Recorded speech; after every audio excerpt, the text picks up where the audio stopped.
তখন রাতের ঘড়িতে প্রায় 3:30। হঠাৎ আরাফাতের ঘুম ভেঙে গেল, কিন্তু তার ফোনে কোনো কল আসেনি, কোনো মেসেজেরও আগমন ঘটেনি। চোখ খুলে আরাফাত দেখল তান্ত্রিক তখনও জেগে আছে, তার চোখে মুখে স্পষ্ট অস্থিরতার ছাপ। আরাফাত তান্ত্রিককে ডেকে বলল, কই, কল তো এলো না। তান্ত্রিক হতাশ স্বরে বলল, ওই মেয়ে নাপাক না হলে বান কাজ করবে না, মনে হচ্ছে তানি শরীর বন্ধক করে ঘুমোচ্ছে। আরাফাত কৌতূহল নিয়ে জানতে চাইল শরীর বন্ধক কিরকম। তান্ত্রিক দীর্ঘশ্বাস ফেলে বলল, কোরআন সোজা পড়লে যে শক্তি পাওয়া যায় তা উল্টো করে পড়লে কি আর পাওয়া যায়। তানি মনে হয় অজু করে 4 কুল আর আয়াতুল কুরসি পড়ে ঘুমিয়েছে। আমার সাথে যে সবচেয়ে শক্তিশালী জিন ইফরিত জিন আছে, আমি তাকে পাঠিয়েছি তার কাছে তাড়াতাড়ি কাজ হাসিল করার জন্য, কিন্তু আল্লাহর কালামের বেড়াজাল ভাঙা বড় কঠিন। আপনি ঘুমিয়ে যাওয়ার পর আমি তাকনিশ, তানজিম আর আজ্ঞসাম বান মারারও চেষ্টা করেছি, বেনামাজে নামাজও পড়েছি, কোনোটাতেই কাজ হয়নি। কোনো কল না আসায় আরাফাত এতক্ষণে বুঝে গিয়েছিল এই তান্ত্রিক একজন ধাপ্পাবাজ। আয়াতুল কুরসির বেড়া হেনতেন সবই লোক ঠকানোর বাহানা, উল্টাপাল্টা কথা বলে তাকে বোকা বানানোর চেষ্টা।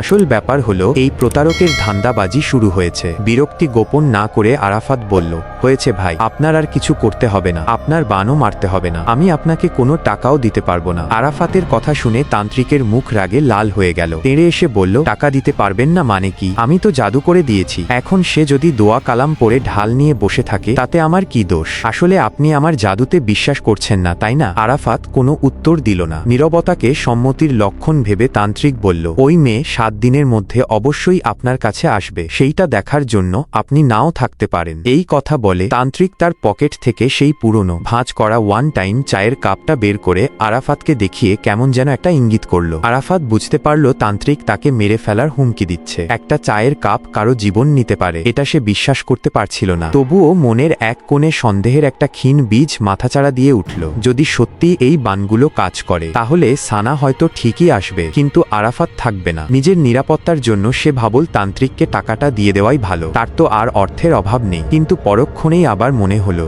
শুধু একটা অমূলক ভয়ের কাছে নতি স্বীকার করবে, টাকার চেয়ে কুসংস্কারের কাছে হার মানাটাই তার কাছে বড় পরাজয়। 99% সম্ভাবনা এই লোকটা ভণ্ড, বাকি 1% সন্দেহকে কোনোভাবে ভুল প্রমাণ করতে পারলেই এই প্রতারককে সে আর একটিও পয়সা দেবে না। এই সব ভাবতে ভাবতেই হঠাৎ তার মাথায় একটা বুদ্ধি খেলে গেল। আরাফাত বলল, আচ্ছা তান্ত্রিক মশাই, আপনি রাগ করবেন না, আমি সত্যি বলছি, আপনাকে আমি 50,000 কেন 1 লাখ টাকা দেব, আপনি শুধু একটা বোনাস কাজ করুন, ছোট্ট একটা কাজ। তান্ত্রিক সন্দিগ্ধ চোখে বলল, আমি তো বললাম মেয়ে নাপাক না হলে বান কাজ করবে না। আরাফাত হেসে বলল, আরে না না, ওই মেয়েকে এখন আর কিছু করতে হবে না, আমি তো আসলে অন্য একজনকে জাদু করার কথা বলছিলাম। এই যে দেখুন একটা রুমাল। আরাফাত তার ব্যাগ থেকে একটা সাধারণ রুমাল বের করে তান্ত্রিকের দিকে বাড়িয়ে দিয়ে বলল, এটা আমার এক কলিগের রুমাল, সেদিন ক্যান্টিনে পড়ে পেয়েছিলাম, ফেরত দিতে মনে ছিল না, ও সবসময় নাপাকি থাকে, আপনি ওর ওপরে ছোট্ট একটা জাদু চালান, বেশি কিছু করতে হবে না। শালা আমার কাছ থেকে বড় অঙ্কের ঋণ নিয়ে এখনো ফেরত দেয়নি, ওকে একটু মজা চাখাতে চাই। তান্ত্রিকের কাছে এটা তেমন কঠিন কিছু মনে হলো না। সে ওই রুমালটা দিয়ে